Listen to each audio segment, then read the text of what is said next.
Play with me, do what you want with me. You won't see me putting up a fight. As I'm taking a shower, suddenly Del Piero just walked in.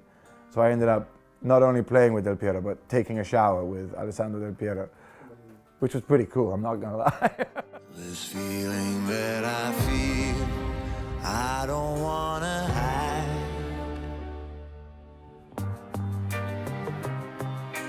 I was there, I was in Genoa. I didn't go to the one in Anfield. I think we were the first Italian team to beat Liverpool at home, historically, I think. I remember everybody getting very excited about that. But I was there for Genoa-Liverpool in Genoa, and I remember there's this big banner they put at the beginning of the match, and we were under that banner, and I didn't have a ticket. That's how different things were. I didn't have a ticket, I was sitting on my dad's lap for the whole game. And we were winning, but I will always remember Claudio Branco's goal. And he scored this free kick from what was like the middle of the pitch. And I remember the whole stadium exploding, and my father threw me in the air, and I landed 2 rows down on top of this guy. And all these people were sort of throwing me up in the air, celebrating. And he actually took me out of school to go see that. He took me out of school here in England. And everybody in my family has been a Genoa fan since my grandfather. My great uncle was the last president to win a Scudetto with Genoa, Sanguinetti. So it's in the family blood, literally. He's the real deal. I mean, his discipline is the real deal. It's not just sort of, his goals are not luck. They're a lot of the time self-made, which is always impressive of a striker of his kind of how he plays, because you think he's more of a sort of finisher and that's it, but he does make them out of thin air, at least some of the goals I've seen. I think it's sad. I mean, I think he's done the right thing. How can you say no to signing to AC Milan? You know, he's at the beginning of his career. He's had an incredible start that, you know, can't repeat it. It's not guaranteed he's going to repeat that next season. I think he could have left at June, and the team would have been happy, the fan would have been happy, and he would have been happy. But unfortunately, I think it was more reaction to Chelsea's need for a goal scorer. Sarri bringing Higuain back to Chelsea, Milan being left. They're already in a pretty dire situation, if you ask me, Milan right now, as the squad. If you look, but they're trying to mix things up. They're trying to go back to greatness. I think it's a good idea for Milan. I just think it's heartbreaking that Preziosi, Genoa's president, you know, I was thinking about it the other day, and some kid at Christmas would have just received the PIATEK t-shirt, and 2 days later, you got to sell the jersey. I found myself sort of going back to my roots, listening to a lot of Italian music, watching a lot of old Italian cinema, and that's kind of what really influenced the sound of this album. I really wanted to make something that had the grandeur that, you know, Italy used to have. And so I decided to write this album with that in mind, and then I really wanted to go and record it in Italy. So we went to Rome, to Ennio Morricone's studio, and he's the guy who did all the spaghetti western soundtracks, which are the soundtracks I grew up on. You know, every Sunday afternoon I was watching a spaghetti western with my dad.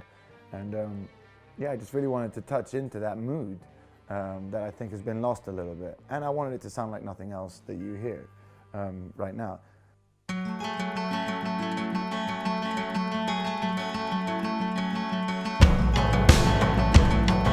I come up with this idea because I wrote this song called Home, and home, I grew up moving around, and people always ask, where's home to you? And I always say home is a feeling, not a place.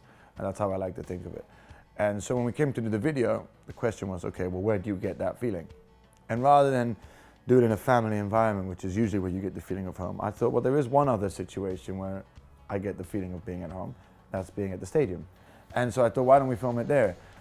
And we got offered to do it for Genoa-Sampdoria. And then a week before we were supposed to show up, the Genoa team phoned us and said, listen, we don't think this is a good idea.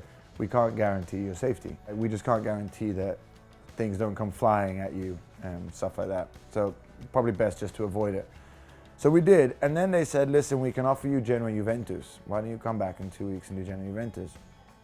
Everybody said to me, are you crazy? Don't do this. You're going to lose, then you're going to be known for bad luck. You know, people are very superstitious in Italy, especially in Genoa. And I just thought, you know what, only the brave. Yeah, well, of course, we're probably going to lose, but it's Juventus. Like, we're kind of, you know, that's not the worst case scenario. It's Juventus. If we lose to Juventus, it's not really shock horror. So I thought, let's go. And we went, and we did it, and it was a really boring game for about 50 to 60 minutes. On the 94th minute, I think it was Antonini, scored this miraculously bizarre, weird goal, and we won. And the stadium exploded.